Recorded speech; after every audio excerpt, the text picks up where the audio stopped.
만만치 않은 세상, 마음을 어루만지고 정신을 가다듬어 보는 시간입니다. 마인드 온인데요.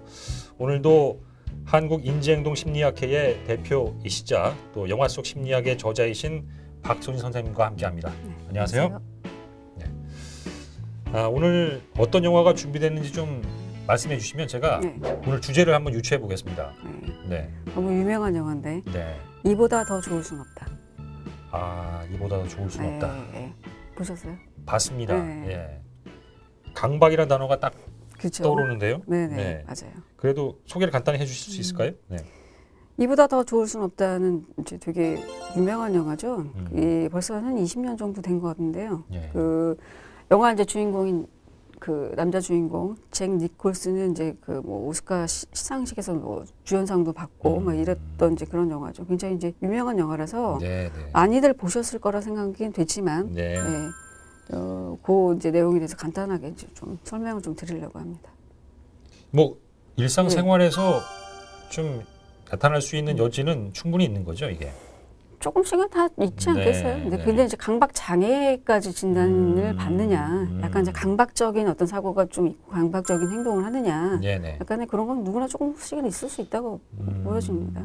저도 조금 있고요. 예, 선생님께서도 이제 자료를 이렇게 좀 정리하시는 습관을 그 저희 촬영 중에 보이시곤 하셨는데 그것도 일종의 강박이라고 볼 수 있는 건가요? 제가? 저는 그 정리는 아니에요. 정리 쪽은 아니고요. 그냥 이제 뭐 그거는 모르겠어요. 제가 그 정리하는 거는 없는데 다른 쪽에서 이제 뭐 이렇게 확인을 한다거나 그런 건 저도 좀 많이 해요. 맞아요. 저도 그런 건 있어요. 그러니까 또 이렇게 얘기하니까 또 갑자기 또 생각이 나는 게 차문을 잠궜나? 막 이런 거 있잖아요. 안 잠근 것 같은데. 그리고 꼭 문 닫고 나오면 문을 안 잠근 것 같아서 계속 여러 번 확인한다거나 사무실도 마찬가지고. 그리고 또 다시 들어가서 확인하거나 좀 그런 게 좀 저도 좀 있는 것 같아요. 잘 알겠습니다. 그 강박장애 발병률 혹시 조사된 게 있나요? 강박장애 같은 경우는 한 뭐 100명 중 2명, 그러니까 한 1%에서 전 세계적으로 볼 때 많은 편이네요. 정말 그러면 1% 100명 중에 아주 많은 건 아니지만 그래도 뭐 적지 않은 수라고 할 수도 있겠죠. 그리고 이제 여성보다는 이제 남성이 조금 더 빨리 어린 나이에 발생을 하는 것으로 알려져 있고, 여성은 보통 이제 성인기에 발생하고 남성 같은 경우는 아동기에 이제 발생한다 이렇게 알려져 있습니다. 알겠습니다. 그럼 이제 영화와 함께 강박장애에 대해서 좀 알아보죠. 또 이제 어떻게 대처하면 좋을지도 한번 확인해 보겠습니다. 뭐 워낙 유명한 영화라서 많은 분들이 좀 보셨을 텐데 그래도 좀 약간의 간단한 줄거리를 좀 전해주셨으면 좋겠는데요. 그 이제 이 영화에 매빈 이제 유달이라는 사람이 나오는데요. 이 사람이 강박증 이제 증세가 있고 영화 속에서는 강박 신경증인가 이렇게 이제 소개가 되더라고요. 본인이 이제 거기에 그 영화 자체에도 강박 장애가 있다라는 것이 거기 이제 그 나오고요.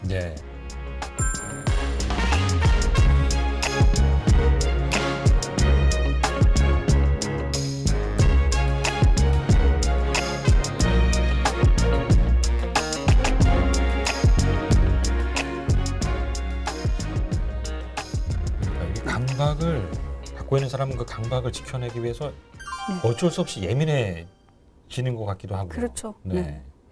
이게 이제 강박 장애는 그 앞부분에 지금 설명을 좀 못 드렸는데 이 강박 사고와 강박 행동으로 일단 나뉘어요. 사고와 행동으로. 근데 강박 사고하고 강박 행동이 이제 둘 다 있을 수도 있고 하나만 있을 수도 있는데 이제 강박 사고는 보통 이제 그 자기가 원치 않은데 침투적으로 어떤 생각들 아니면 뭐 어떤 이미지 이런 것들이 계속해서 떠오르는 거예요, 계속.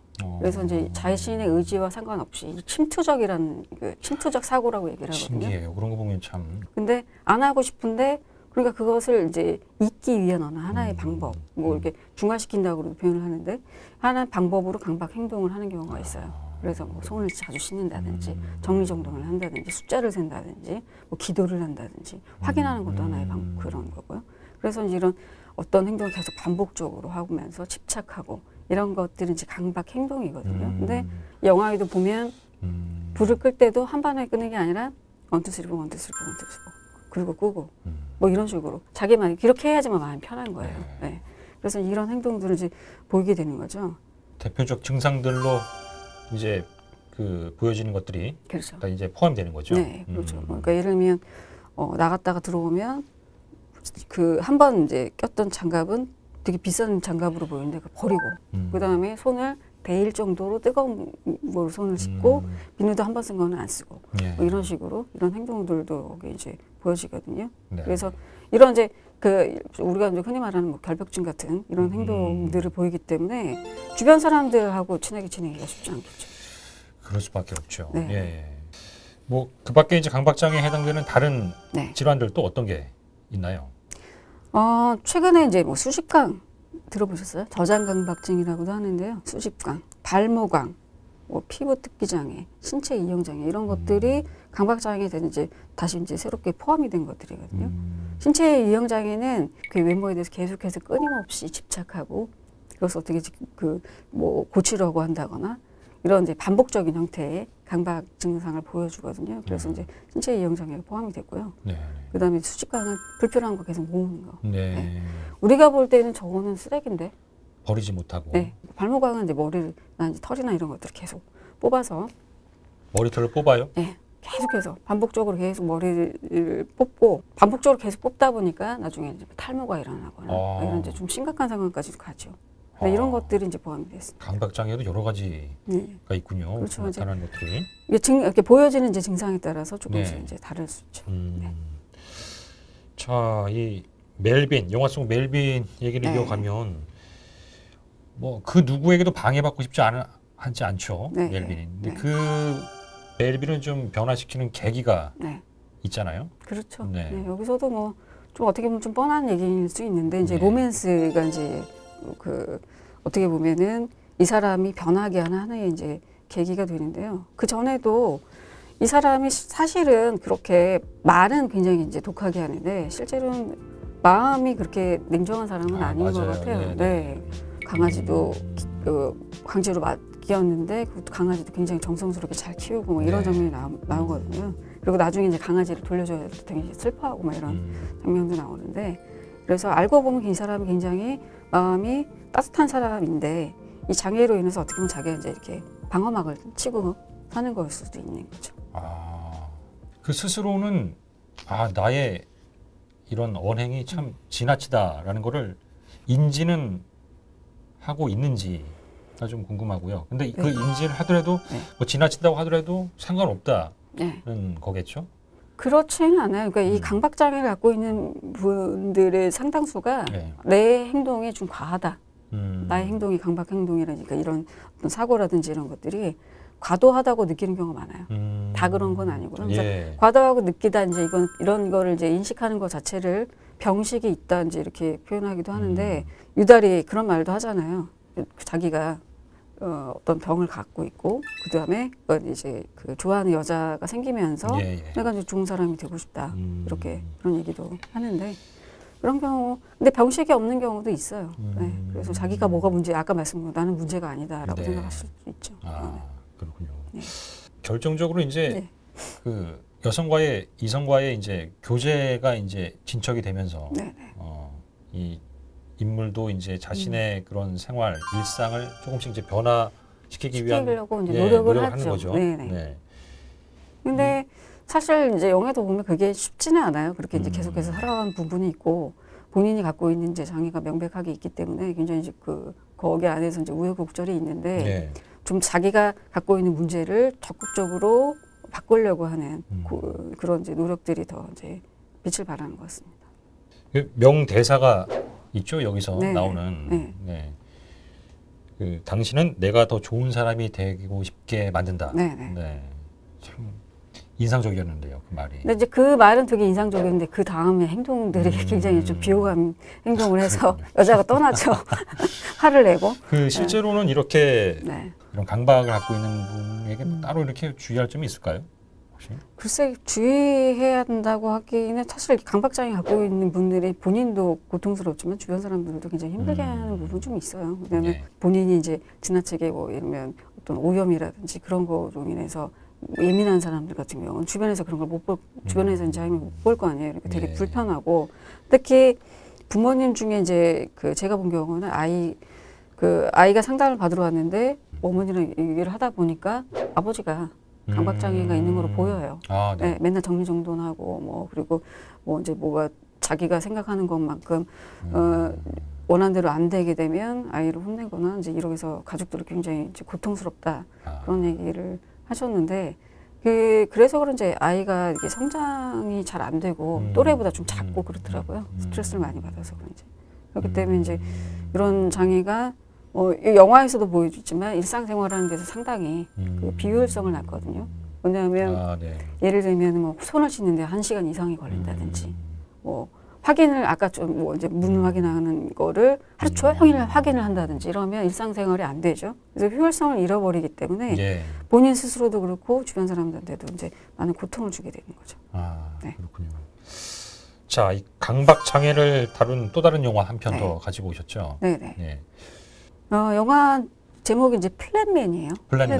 네. 계획을 세우는 그런 그 남자라고 할 수가 있는데 네.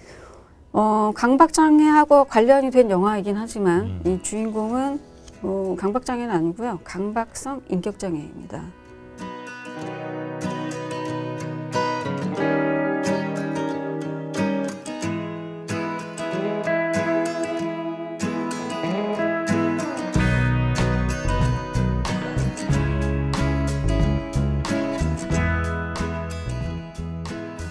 뭐 영화 이보다 더 좋을 순 없다와에서 나오는 그 멜빈의 증상과 크게 다를 바가 없는 거죠, 그러면? 비슷한 것 같은데 좀 네. 틀려요. 네.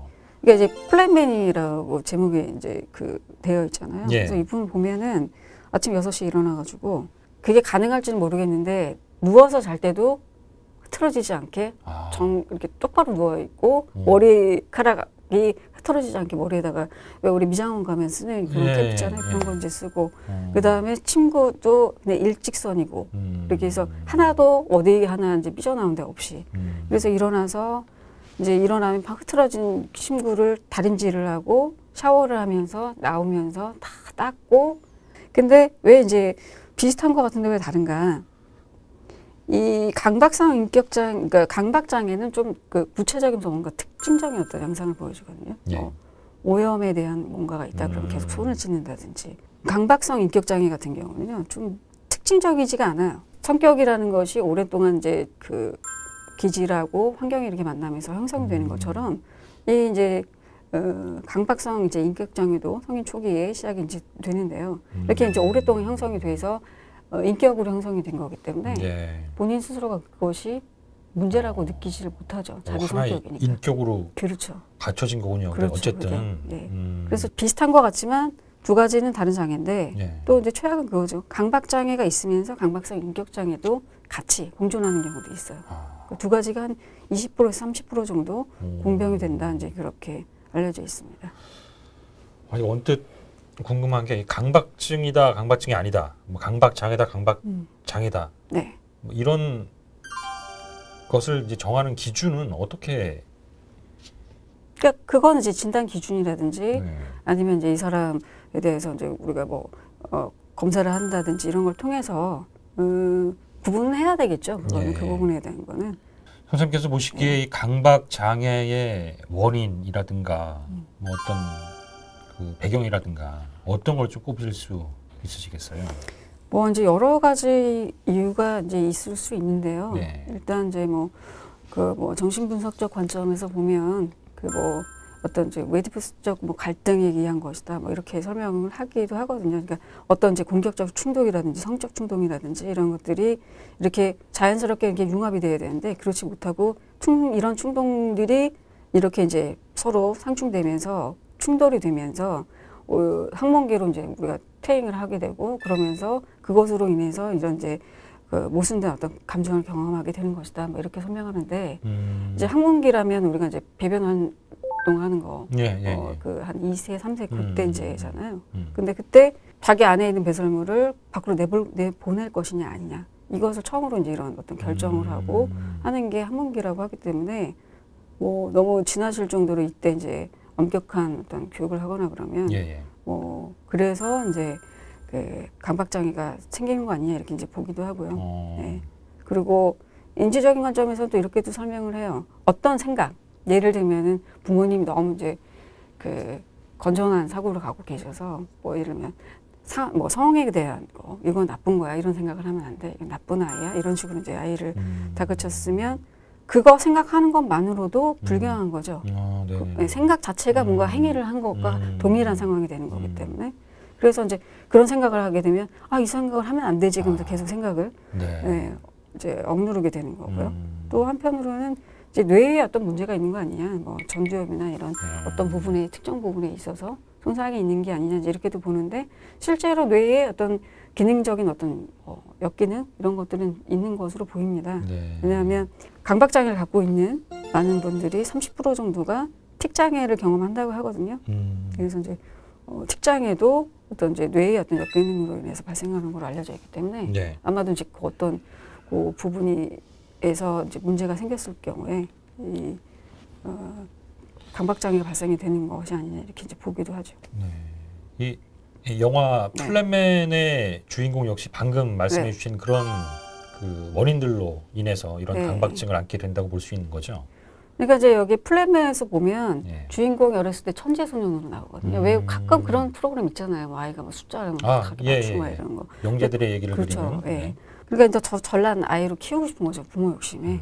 그래서 이제 아이를 굉장히 다그치고 막 이제 너무 엄격하게 이제 키우다가 아마 이제 엄마가 어떻게 하다가 충격으로 이렇게 돌아가시게 되는 그런 이제 좀 어렸을 때 불우한 어떤 경험을 갖고 있는 거로 나오거든요. 그러니까 이제 그게 하나의 이제 원인이 아니었을까 이렇게 추정이 되는 거죠. 이런 그 강박장애가 뭐 다른 정신 장애들과 좀 공존하는 사례들도 있나요? 다른 그 장애 이제 틱 말고 뭐 우울증, 불안. 뭐 또 아까 말씀드린 강박성 성격 장애, 인격 장애, 또 섭식 장애 이런 거하고 이제 같이 나타날 수 있다고 합니다. 그게 공존하는 집안이 늘면 늘수록 더 사람으로서 그걸 감당하기가 좀 쉽지 않을 것 같은데요. 그렇죠. 그게 뭐 그 여러 가지 것들과 같이 이제 공존이 되는 경우에 치료하기가 좀 더 용이하지는 않죠. 이 영화 속 인물, 이 플랜맨의 주인공도 상대 누군가를 만나게 되면서 좀 이런 부분에서 변화가 일어나죠. 계기가 이제 그 매일 들르는 그 이제 편의점에서 일하는 이제 그 점원 아가씨한테 이제 마음이 가가지고 이제 뭐 데이트 신청도 하고 막 그러는데 실제로 이제 이 두 사람이 만나기는 해요. 근데 만나는데 이 사람은 이제 자기가 이제 자기 성향과 너무 비슷한 여자를 만나니까 너무 좋은 거죠. 너무 깔끔하고. 근데 실제로 이제 이 여성은 강박장애를 갖고 있는 게 맞는데 자기는 이게 싫다는 거예요. 자기 너무 힘들다. 힘들지만 어쩔 수 없으니까 내가 이렇게 사는 거다. 그러니까 나는 당신이 그렇게 그런 성향 갖고 있는 것도 싫다. 그러면서 이제 거절을 하게 되고 여자의 그 후배의 도움을 받아서 이제 이 관심을 좀 돌리려고 하다가 결국은 이제 뭐 소정하고 좀 더 이제 깊은 관계에 빠지게 되는 그런 영화입니다. 이 어린 시절의 그 상처를 좀 극복하게 만들어주는 그 구원자로서의 여주인공인 부분도 있는 거네요. 그러니까. 그렇죠. 그러니까 자기하고 완전히 좀 다른 성향을 갖고 있는 이제 여자를 우연찮게 이제 만나게 되면서 그런 이제 본의 아니게 그런 상황들. 본인이 생각했을 때 예를 들면 뭐 정리정돈을 해야 되고 줄을 맞춰야 되고 이런 건데 이 여자하고 같이 있으면 그런 것들 계속 깨지는 거죠. 본의 아니게. 근데 그거를 경험하는데 경험을 하면서 조금씩 이제 익숙해지는 거죠. 그런 약간 자기가 생각할 때 무질서한 것들 이런 거에 대해서 이제 좀 어떤 습관적으로 자기네들이 했던 행동 이런 것부터 좀 벗어나는 이제 그런 계기가 되는 것 같아요. 영화에서. 강박증 뭐 실제로 이제 병원을 찾아가면 좀 구체적으로 어떤 도움을 좀 받을 수 있을까요? 그 좋은 질문이신데요. 보통 이제 병원 정신과를 가게 되면 약물 치료를 받게 된다고. 그러니까 그 흔히들 이제 좀 혼동을 하시는 게 상담사들이 하는 거는 이제 말로 하는 대화로 하는 그런 이제 상담, 그 심리치료 그런 거를 하게 되는 거고요. 그 병원에서는 그러니까 예를 들면 뭐 이 사람이 우울하다 그러면 뭐 항우울제를 준다든지 그래서 그 증상을 완화시키는 약물을 투여하는 거죠. 그래서 이제 그런 게 차이가 있는 거고요. 그렇기 때문에 약물 치료를 이제 받으면서 상담을 같이 이제 병행하는 것이 훨씬 더 이제 효과가 좋다고 할 수 있습니다. 약물 치료와 상담. 같이 병행을 해서. 네, 그렇죠. 그 보통 이런 경우 뭐 물론 케이스가 다를 수는 있겠지만 상담을 하게 된다면 네. 뭐 일주일에 한 번이 될 수도 있고 뭐 한 달에 한 번이 될 수도 있고 그거는 이제 그 환자의 상태에 따라 다른가요? 그렇죠. 근데 보통 약물 치료 같은 경우는 제가 이제 그 약물 치료는 뭐 전문가가 아니긴 잘 모르겠는데 상담 같은 경우는 주로 이제 일주일에 한 번 정도 하는 것이 이제 통상적이고요. 뭐 일주일에 2번 하는 경우도 있긴 있는데 보통 이제 한 번 정도 오셔서 치료를 받게 되죠. 그러니까 그런 치료를 통해서 좀 더 개선된 그렇죠. 그런 사례들 보신 적도 있으실 것 같은데요.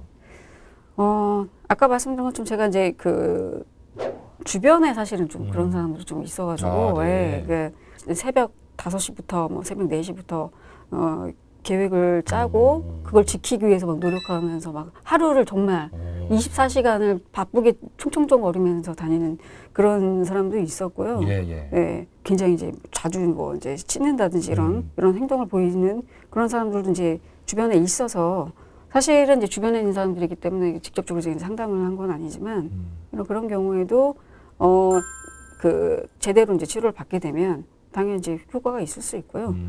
그리고 내가 뭐 오염이 됐거나 아니면 본인이 생각하고 있는 이 사고, 강박사고나 이런 것들이 좀 과도하거나 그렇다라는 것을 인식하게끔 만들어주는 거, 환경적으로. 그러니까 영화에서는 자연스럽게 그런 그 환경들이 만들어지는 거고, 치료에서는 아예 좀 인위적으로 그런 것들을 만드는 거죠. 그래서 뭐 노출법 같은 걸 통해서 오염에 대한 그 강박이 좀 심한 사람 같은 경우는 좀 아주 더럽지 않은 거, 그 사람들 생각할 땐 더럽지만 우리가 생각할 땐 더럽지 않은 걸 좀 만지게 한다든지 뭐 이런 것들도 노출 통해서 이거 별거 아니네 라는 생각을 하게끔 만든다든지 그런 상황에 노출이 됐는데 손을 못 씻게 한다든지 좀 기다리게 한다든지 그럼 굉장히 불안해 하겠죠. 그렇지만 이제 버텨보니까 뭐 그렇게 힘들진 않네 뭐 이런 것들을 이제 통해서 치료가 좀 가능하다고 알려져 있습니다. 예, 좋습니다. 뭐 좀 시간은 좀 필요하겠지만 그런 과정은 꼭 필요한 거죠. 그렇죠.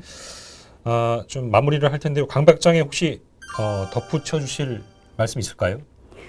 그래서 강박장애 같은 경우 우리가 이제 그냥 주변 사람들도 그렇고 자기 자신도 그렇고 일단 어떤 효율적인 측면에서 되게 어려움이 많기 때문에 그 치료를 당연히 받아야 되는 것이 맞고요.